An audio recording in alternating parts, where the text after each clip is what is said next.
Charmé, grâce, peuple de Dieu. Seigneur, je te rends grâce, je te bénis. Merci, Père, pour ce moment.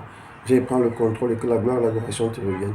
Dans le précieux nom de Jésus. Amen. Bien-aimé, aujourd'hui, le Seigneur nous dit, rendez une vraie justice. Certainement, le Seigneur interpelle une catégorie de personnes. Le Seigneur interpelle ses enfants. Bien-aimés, sont de ceux-là qui rendent une vraie justice.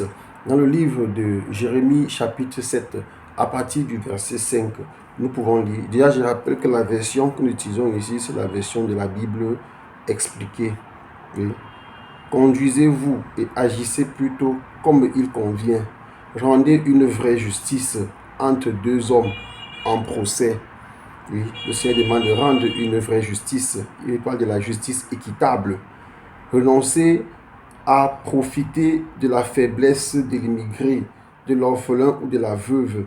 Cessez de mettre à mort ici, comme ici même, des innocents et de vous attacher pour votre malheur à des dieux étrangers, dont le Seigneur demande de rendre une justice équitable. Donc si tu es dans cette nation-là où il y a une justice, la justice n'est pas rendue de façon équitable. Tu dois aussi interpeller ceux-là qui sont en charge. Il y a des nations, par exemple, comme la mienne, où la justice, où les lois sont les meilleures. On a l'habitude de voir des avocats se vanter. Nous avons des meilleures lois du monde, mais malheureusement, ce sont des meilleures lois rangées parfois dans des armoires pour servir juste pour rappeler aux gens qu'elles sont meilleures ou bien pour enseigner. Mais quand il s'agit d'appliquer ces lois-là, on ne les applique pas. On fait comme on veut. Un juge à la tête du client, celui qui offre plus d'argent, celui qui offre plus de bonnes choses, c'est lui qui est favorisé. Et le Seigneur n'est pas d'accord avec ça. C'est pour ça qu'on dit souvent que notre Dieu est un Dieu de justice. C'est pour ça que notre Dieu lorsqu'il a des choses injustes dans les nations, il vient frapper avec sa colère. C'est une colère de justice. Dieu vient rendre justice. Donc, bien aimé, si dans une nation où la justice n'est pas rendue de façon équitable, il faut savoir que le Seigneur est en train de venir protéger la nation et remettre les choses en place. Le Seigneur dit alors, je vous laisserai vivre ici dans ce pays. Oui, là le Seigneur s'adressait au peuple d'Israël. Donc pour nous qui sommes des enfants de Dieu, nous devons rendre une vraie justice. Dans notre pays, par exemple, c'est celui qui est faux qui a approuvé. Celui qui est féman, qui va frapper, détruire des gens en Asie, en Occident, en Europe, partout et qui apporte beaucoup d'argent, c'est celui qui est valorisé dans la nation. Du coup, tout le monde veut devenir féman, sachant que lorsqu'ils apportent de l'argent en cas de problème, avec leur argent, ils achètent la justice, ils achètent les militaires, ils achètent les policiers et ils ont toujours le dessus sur le pauvre citoyen. Malheureusement, le Seigneur n'aime pas ce genre de choses-là. Dans le verset, à partir du verset 8, il dit, le Seigneur dit, mais vous vous fiez à des slogans trompeurs et sans valeur. Oui, quoi? Vous commettez des vols, des meurtres, des adultères. Vous faites des faux serments, des faux témoignages.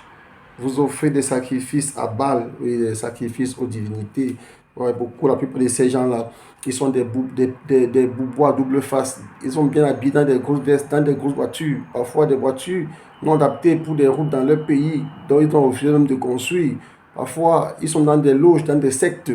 Ils se croient très puissants. Ils se fient à Satan pour les protéger. En réalité, nous savons qu'ils n'ont pas de vie. Ils sont là juste pour le moitié vu, pour qu'on les voie. Mais dans la réalité, ils n'ont pas de vie. C'est des personnes qui souffrent. Et le Seigneur contre ça. Ils vont avec des femmes comme ils veulent. Le Seigneur dit, ils commettent des meurtres, comme des adultères. Ils font des serments à Baal, aux esprits démoniaques. Parce que ce sont eux qui traitent avec les esprits des eaux, les esprits des forêts sacrées, les esprits des montagnes, les esprits démoniaques. Oui, ils sont partout. Il y a ces choses-là. Ils ont bien livré le sang.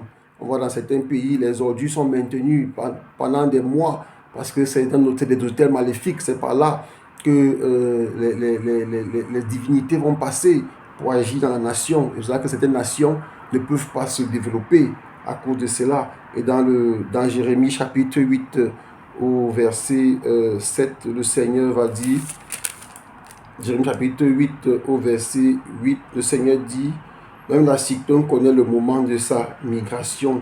Tourterelles, hirondelles et griffes savent quand il faut revenir.